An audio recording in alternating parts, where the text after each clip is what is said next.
आज की वीडियो में हम शैक्षिक उपकरणों की बात करेंगे या फिर एजुकेशनल इंस्ट्रूमेंट की बात किया जाएगा। जो चीज़ें या जो उपकरण हमें शिक्षा देने में काम आते हैं या अच्छी शिक्षा प्रदान करने में काम आते हैं, या फिर क्लास के दौरान सिंपल लैंग्वेज में कहा जाए तो कक्ष में है, हम क्लास में हैं और हम जो चीज़ समझाने जा रहे हैं, पढ़ाने जा रहे हैं, उसे और अच्छे तरीके से समझाने के लिए हम इन शैक्षिक उपकरणों का इस्तेमाल करते हैं या उपयोग किया जाता है। अब शैक्षिक उपकरणों की बात की जाए तो सबसे पहले किसी के भी मन में ब्लैक बोर्ड आएगा। किसी भी स्कूल में या फिर वो एक प्राथमिक गवर्नमेंट स्कूल क्यों ना हो, वहाँ पे आपको ब्लैक बोर्ड ज़रूर मिलेगा, कुछ मिले या ना मिले शैक्षिक उपकरणों में, और जो कि बहुत ही बेसिक और इम्पॉर्टेंट है। आपके क्लास या आप जो कक्ष में चीज़ पढ़ा रहे हैं उसे और भी ज़्यादा रोचक इंटरेस्टिंग बनाने में काम आता है। अगर शैक्षिक उपकरणों की बात की जाए और उसमें श्यामपट्ट की बात की जाए तो शिक्षण में श्यामपट्ट का विशेष महत्व होता है। ये कोई नकार नहीं सकता कि बहुत ही इम्पॉर्टेंट होता है श्यामपट्ट। इसका अलग ही स्थान है क्लासरूम के अंदर। चाहे कितनी भी नई टेक्नोलॉजी आ जाए पर ब्लैक बोर्ड अपनी जगह रहेगा, उसका महत्व अपने ही जगह है। इसकी सहायता से अध्यापक अपने पाठ का शिक्षण सुगमता पूर्वक करता है। मतलब बहुत ही अच्छे तरीके से अगर उसे अपना कॉन्सेप्ट सिखाना है क्लासरूम में तो वो ब्लैक बोर्ड का इस्तेमाल करता है। ठीक है, यह शिक्षण कार्य को आगे बढ़ाने में बहुत सहायक होता है। अगर शिक्षण कार्य को हमें आगे बढ़ाना है, मतलब एक लाइन में फ्लो में हमें चीज़ कुछ पढ़ा रहे हैं तो उसमें ब्लैक बोर्ड का बहुत अच्छा इस्तेमाल होता है या फिर बहुत अच्छा रोल प्ले करता है वो, कि हम पढ़ाते पढ़ाते फिर अपने पॉइंट्स नोट करते जाते, फिर बच्चे को समझाते, पॉइंट्स नोट करते जाते, तो आगे बढ़ाने में बहुत सहायक होता है। श्यामपट्ट के प्रयोग से शिक्षक अपने शिक्षण को व्यवस्थित, रुचिकर, बोधगम्य एवं प्रभावी बना सकता है। हमारा जो कॉन्सेप्ट हम पढ़ा रहे हैं बच्चे को या जो भी टॉपिक पढ़ाया जा रहा है उसे और भी इंटरेस्टिंग बनाने के लिए या फिर प्रभावी बनाने के लिए, बोधगम्य बनाना, वो ईज़िली हम कर सकते हैं। कैसे? अपने जो श्यामपट्ट है या फिर ब्लैक बोर्ड है उसके ज़रिए बहुत ही इंटरेस्टिंग, प्रभावी ढंग से हम अपना टॉपिक बच्चे को समझा सकते हैं। नई शिक्षा नीति 1986 में भी श्यामपट्ट को शिक्षण प्रक्रिया का मुख्य उपकरण माना गया है। अच्छा, आप लोग ने ये सेकेंड सेमेस्टर में पढ़ा होगा राष्ट्रीय शिक्षा नीति 1986, उसमें भी श्यामपट्ट को शिक्षण प्रक्रिया का बहुत ही मुख्य उपकरण माना गया था। इसीलिए प्राथमिक विद्यालय संबंधी ऑपरेशन का नाम ऑपरेशन ब्लैक बोर्ड रखा गया था। ऑपरेशन ब्लैक बोर्ड आपने सेकेंड सेमेस्टर में पढ़ा होगा।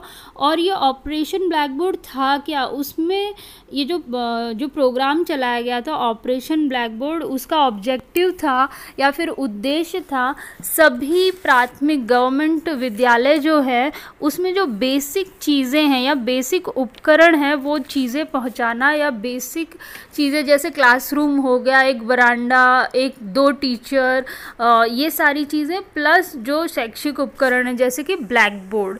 इसीलिए उसका नाम ऑपरेशन ब्लैक बोर्ड पड़ा, क्योंकि उनका मानना था कि अगर स्कूल में बेसिक चीज़ों को पहुंचाना है और उस कार्यक्रम का नाम क्या रख सकते हैं जो एकदम ही बेसिक चीज़ है स्कूलों के लिए, जैसे कि ब्लैक बोर्ड, वो रख सकते हैं उसका नाम, यानी कि ऑपरेशन ब्लैक बोर्ड। उनका मतलब था कि ये बहुत ही इम्पॉर्टेंट और बेसिक चीज़ है, तो ये जो उन्होंने प्रोग्राम चलाया था कि जो बेसिक चीज़ें हैं वो प्राथमिक विद्यालय में पहुंचाई जाए, उस प्रोग्राम का नाम ही उन्होंने ऑपरेशन ब्लैक बोर्ड रखा था। अब ये कब? राष्ट्रीय शिक्षा नीति 1986 में ऑपरेशन ब्लैक बोर्ड चलाया गया था। अगर ब्लैक बोर्ड के प्रकार के बारे में बात करें तो कुछ प्रकार के ब्लैक बोर्ड तो आपने देखे भी होंगे, जैसे दीवार श्यामपट्ट हो गया। दीवार श्यामपट्ट की बात करें तो जो आपके क्लासरूम में दीवारों पे लटका होता है, और दूसरा है स्टैंड वाला श्यामपट्ट। आपने काफ़ी सारी फिल्म्स में देखा होगा पुराने ज़माने की, वहाँ पर स्टैंड पे लगे होते थे ब्लैक बोर्ड और टीचर पढ़ाता है। लपेट शामपट आप लोग लेके भी जाते हैं अपने टीचिंग के दौरान, लपेट शामपट उसे लपेट के रख दिया जाता है। वो स्लाइडिंग दीवार शामपट जो स्लाइड कर सके, सरका सके, दीवारों पे लगा रहता है वो। और ट्यूब लाइट वाला शामपट जिस पे ट्यूब लाइट लगी रहती है सो दैट ट्यूब लाइट की रोशनी से मतलब ब्लैक बोर्ड पे क्या लिखा है वो साफ साफ दिख सके। तो ये कुछ प्रकार के हैं शामपट। दूसरे हम शैक्षिक उपकरण का बात करेंगे, हो गया चार्ट। ये चार्ट के बारे में भी आप बहुत अच्छी तरीके से जानते होंगे क्योंकि आप खुद अभी उपयोग कर रहे होंगे। डीएलएड में आप जब भी टीचिंग पे जाते हैं या वाइवा में तो आप खुद चार्ट बनाते हैं। क्यों बनाते हैं चार्ट? तो ये सबने जाना होगा कि चार्ट इसलिए बनाया जाता है कि और भी इंटरेस्टिंग आप जो पढ़ा रहे हैं वो और इंटरेस्टिंग, प्रभावी हो जाए, रोचक हो जाए, इसलिए आप चार्ट का इस्तेमाल करते हैं बच्चों को आकर्षित करने के लिए। चार्ट के प्रयोग से शिक्षक को शिक्षण का उद्देश्य प्राप्त करने में बड़ी सहायता मिलती है। जो भी आपको सिखाना है वो आप बहुत ही आराम से अच्छे से पढ़ा सकते हैं। किसके द्वारा? चार्टों की सहायता से। शिक्षक को पाठ की आवश्यकताओं को दृष्टि में रखते हुए अधिक से अधिक चार्ट स्वयं ही तैयार करके उचित ढंग से प्रयोग करने चाहिए। अच्छा, इसमें कहा गया है कि शिक्षक को अधिक से अधिक चार्ट स्वयं ही तैयार करना चाहिए। क्यों ऐसा कहा गया है? क्योंकि जब हम कुछ चीज़ खुद बनाते हैं तो हमें वो ज़्यादा अच्छे से कॉन्सेप्ट क्लियर रहता है। इसीलिए कहा गया है जो भी आप टॉपिक पढ़ाने जा रहे हैं उससे रिलेटेड चार्ट टीचर खुद अपने हाथों से तैयार करे, तब उसका उचित ढंग से प्रयोग भी कर पाएगा। वो चार्ट द्वारा प्रदर्शित की हुई विषय वस्तु इतनी सुंदर व स्पष्ट होनी चाहिए कि कक्षा के प्रत्येक बालक का ध्यान उसकी ओर आकर्षित हो। तो हम जब चार्ट बनाते हैं तो टीचर्स भी आपको बताती होगी, जब आप चार्ट बनाते हैं तो काफ़ी क्लियर होना चाहिए, कलरफुल होना चाहिए। क्यों स्पष्ट और सुंदर? इसलिए होना चाहिए कि बच्चे जिन बच्चों के लिए आपने बनाया है वो खुद उसके आकर्षित हो। ये नहीं कि आपने गंदी राइटिंग में बना दिया और चिपका के बना दिया, छोटे अक्षरों में दिखाई भी नहीं पड़ रहा, आकर्षित भी नहीं है, तो बच्चे जिसको आप लुभाना चाह रहे हैं वो अट्रैक्ट ही नहीं होगा। जो मेन उद्देश्य है, ऑब्जेक्टिव है चार्ट बनाने का, वो पूरा ही नहीं हो पाएगा। आगे हम बात करते हैं चार्ट के उद्देश्य को। तो एक्चुअल में चार्ट बनाने का उद्देश्य होता क्या है?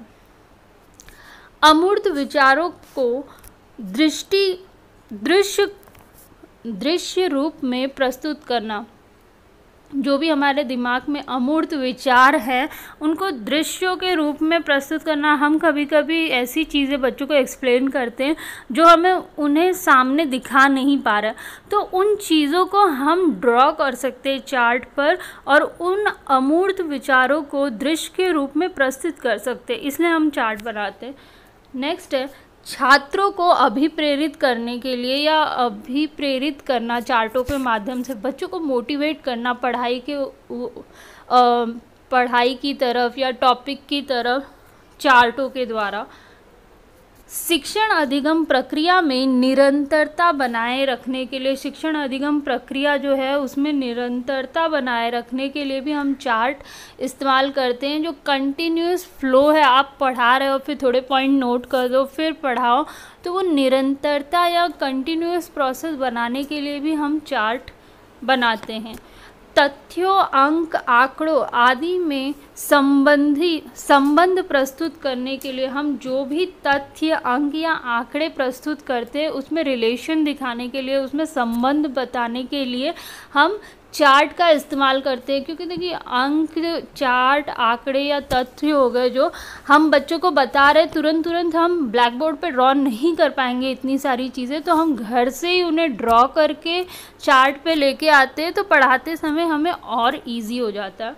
विषय वस्तु को प्रतीकात्मक रूप में प्रस्तुत करना, प्रतीकों के रूप में जो भी हम पढ़ा रहे हैं वो चिन्हों के रूप में प्रस्तुत करने में भी हमें चार्ट से सहायता मिलती है। आज हमने 2 शैक्षिक उपकरणों के बारे में बात की। कल कुछ और शैक्षिक उपकरणों के बारे में बात करेंगे पार्ट 2 में। आज के लिए इतना ही।